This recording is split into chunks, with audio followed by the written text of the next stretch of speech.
Namaste, brothers and sisters. The divine in me greets the divine in you.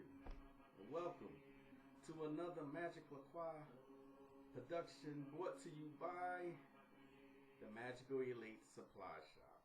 I hope you've all had a wonderful weekend. It's been nice here, and hope you just was able to relax after the work week and just chill and do what you like to do. Today's topic is going to be on hoodoo, that good old southern hoodoo. A lot of people have come to me and have asked me, Magick La Croix, how'd you get started? How should I begin this journey, this tradition? As you all know, I have traveled quite a few occult paths. Goetia, Clip-Off, the ATRs, anything that you can think of, I've probably done it. Kabbalah. It's been a journey for me, and this is actually my 19th year in the occult. I did Wicca for a very long time. I did Wicca for almost 10 years before I got into the so-called darker paths. The only reason they're called darker is because they're our own spiritual traditions and they want to put a spin on it, call it dark and evil, where there's no such thing. If you want to start with Wicca, light witchcraft, that's fine, But for those melanated people who are trying to get into this field of study, of journeying the occult path, I highly suggest hoodoo. Not to be confused with voodoo. There's a difference there. Hoodoo came over, the slaves that came over, brought their traditions from Africa, and that was the beginning of hoodoo. You can read about hoodoo also. Zora Neale Hurston has a few books. You can't tell me that this woman is not a hoodoo practitioner, just from some things that she's written about. Another book that I would like to suggest is my good friend Denise Alvarado, The Hoodoo Spellbook. I'm not going to go into the origins of hoodoo because you can research that, and I always tell people, do your own research. Don't listen to what I say, don't listen to what anybody else says. Just start to read, start to research. Do your research. Okay.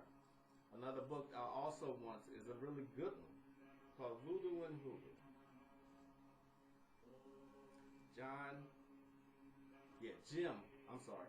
Jim Haskins. Like I said, Denise Alvarado has a great book on Creole Hoodoo called The Voodoo Spellbook. Like I said, the origins of hoodoo is when the slaves came over. They were forbidden to practice their rites under punishment by death. So what happened is they weren't, rich or anything. They had to start using what they had available. And this is where you get the tradition from. They also synchronized it with various other things. But, like I said, hoodoo is not to be confused with voodoo. Voodoo is a religion. Hoodoo is a spiritual practice. It can be practiced by anybody. It's the so-called African American folk magic practice. I hate that term, African American, but that's another story. It's the magic of the folk magic. So one of the things that they used to do is write their petitions. I'm just going to go into just a little bit of the practices that you can do when you start with Hoodoo. Because, like I said, anyone can do it. You don't have to be initiated into any system. And the things that you do with this practice are very powerful, even though they're simple. They're very simplistic. And I think that's what makes it powerful. And the current is strong because Hoodoo is practiced all over.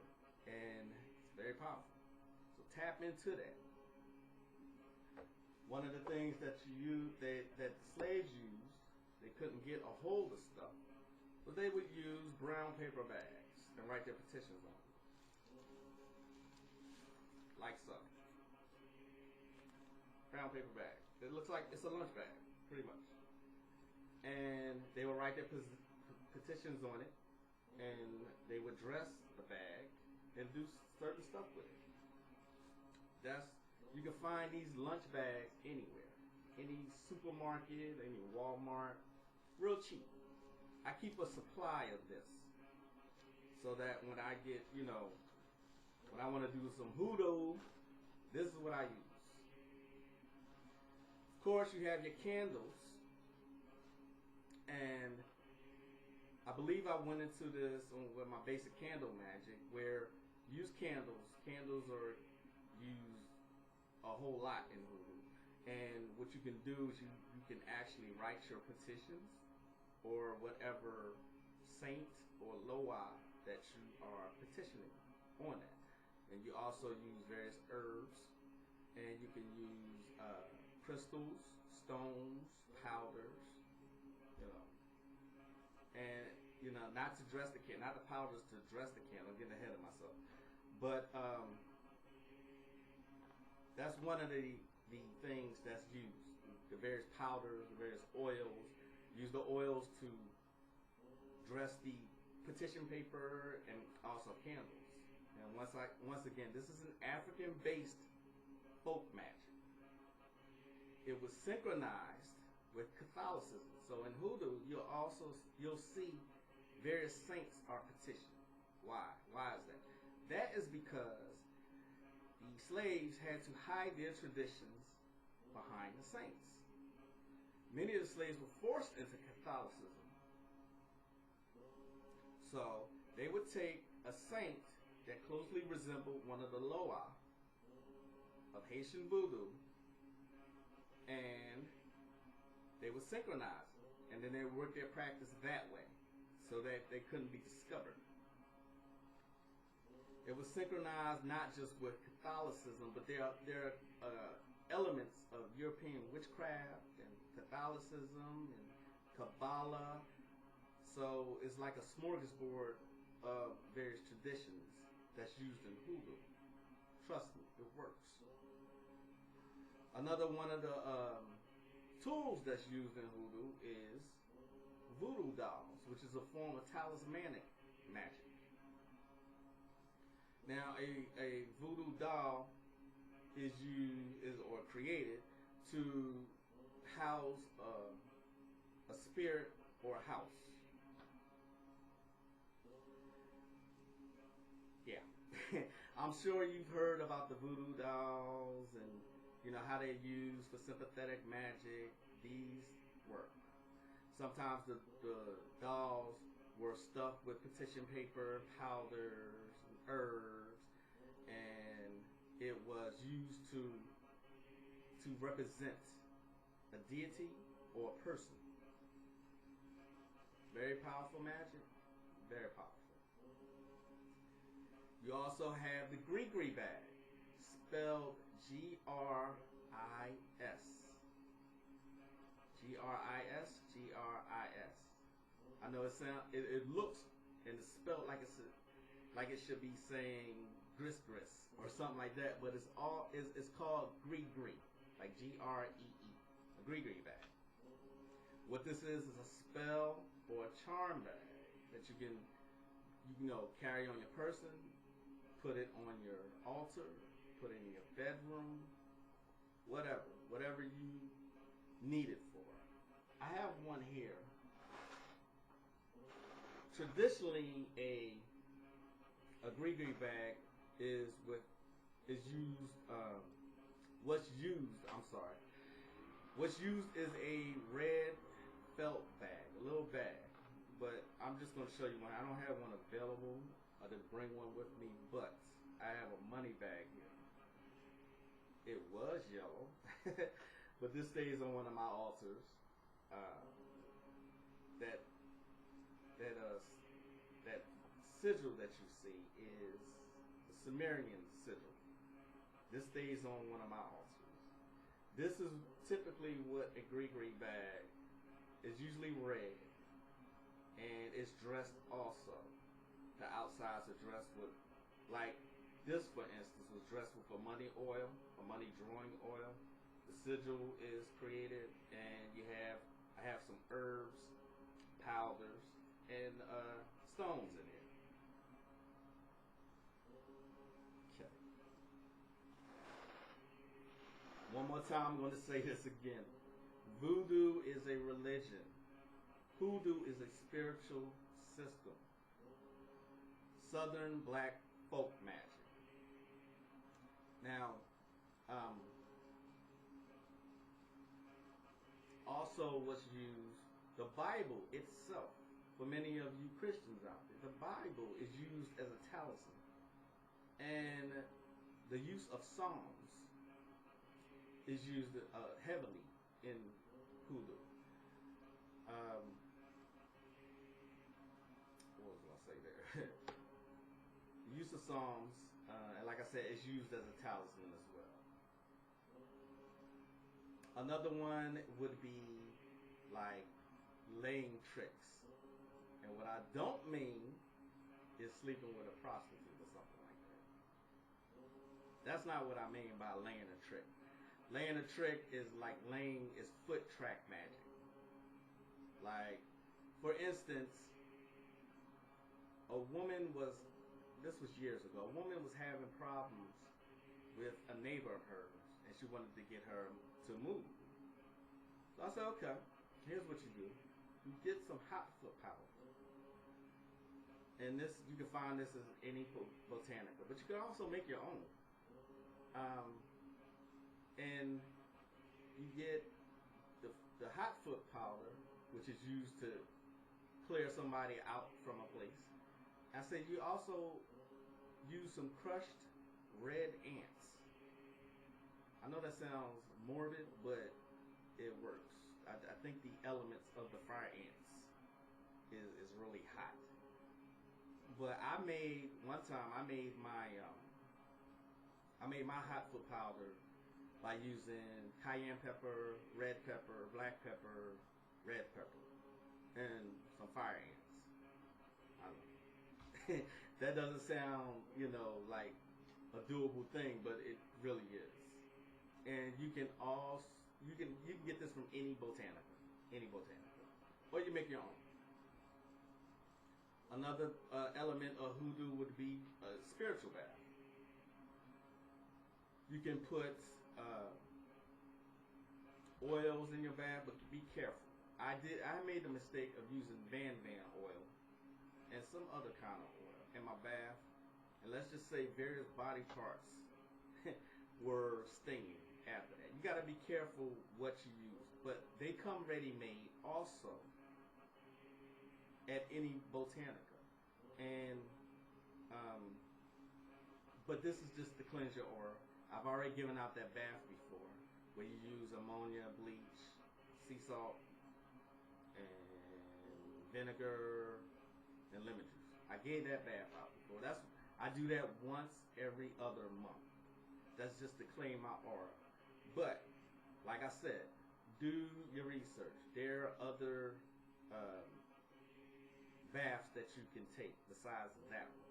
But that's an excellent one to get rid of negativity and get rid of that spiritual sludge that's on you. It works. Every person I've ever given that bath to has had great results from it. It works. Another book, before I get into anything else, is Anna Riva. I'm not sure if this woman's still alive, but her books and her oils, they're all still being sold. Anna Riva created this little tiny book called Spellcraft. No, it's called Witchcraft, Spellcraft, and Hexcraft. And they give a very basic outline on spiritual baths, gemstones, just a couple things just to whet your appetite. It's enough, though, to get that book. It's enough to get you started with, with the hoodoo tradition. You also got floor washes, where you can use washes. Again, they come ready-made in any botanica that you wash your floors or mop your floors with these washes to get rid of negativity, to bring in prosperity and an abundance. Just spiritual cleansing when you want to, clean your house or bring in things. One of the things that you can do, you can get pine essential oil. You get pine essential oil, put that in mop water, and you can wash your floors with that. That also works very well. Or you get a pine tree. I know that doesn't sound really feasible until it's like Christmas time, but the ancients believed in the pine tree. That's also in the Bible too, about the pine tree. The Sumerians offered up pine and cedar. So, floor washes, another hoodoo tradition. And I spoke already about the foot track magic, and let me just tell you that really does work well. I've used it before, and let's just say the person got kind of sick. I'll repeat again that the only magic is actually my last resort to do anything to anybody. So if it comes that I've done something, then you probably did really fucking deserve it. Crossing and uncrossing, jinx removal, all of these are part of the hoodoo spiritual tradition. And when you're crossed up, that's or jinxed, that's when your roads are blocked. And so there are ways that you can unblock and uncross your paths so that abundance and your life can flow smoothly. So that's just a little basic overview of hoodoo. If you want to get into the arts of the occult, I highly suggest hoodoo first, because it's really simple and you don't need a whole lot of ingredients. You don't have to have a whole lot of money. And you start getting your feet wet and you start seeing results. It's going to make you want to learn more. And pretty soon you will start to make up your own spells, which are the most powerful when you make up your own spells. Trust me. Always, always, always write down what you do on the dates that you do it, and keep a magic diary. Write down what you do. When you see results, write that down also. Write everything down. When you dress the candle, or when you laid a track, or when you took a spiritual, anything that you do that's magical or spiritual, then it would do well for you to write that down so that you can go back at a later time and measure your results. I still have books from years ago that I still refer to just to see how long a certain tradition has worked. Before you get started with any magical practice, I do say, start burning hell notes to your ancestors. Petition your ancestors. Petition your ancestors, ones that you know and ones that you don't know. They will start to guide you on things that you're doing. They will start showing you signs, but do acknowledge them. They're waiting for you. As a matter of fact, on my store, I have a lot of hoodoo items that can be used. So let's not forget that good old hoodoo and get into it. and it will start you on a path that you will never regret. You'll have more control of your life than ever. As always, when you buy from my store, www.themagicalelitesupplyshop.com, and you contact me on Facebook, I will invite you to my exclusive magical group on Facebook. It is a secret group. You can't just come in there. Matter of fact, it's invitation only. Only for the serious student, because I got serious stuff in there. I hope you all have a great week. I hope this video will help some people here and get you on the right track if you're a beginner. For those who are advanced, I always say it's always a good practice to go back to the basics. That always works, especially if you feel like you're in a magical slump, or things are not working, or things to be slowing down. Go back to the basics. Sigil magic, chaos magic, hoodoo, mantras. It's been my pleasure to come to you today. It's going to be a great day. It's going to be a great week. This is Magick La Croix. I'll see you all next time. Peace.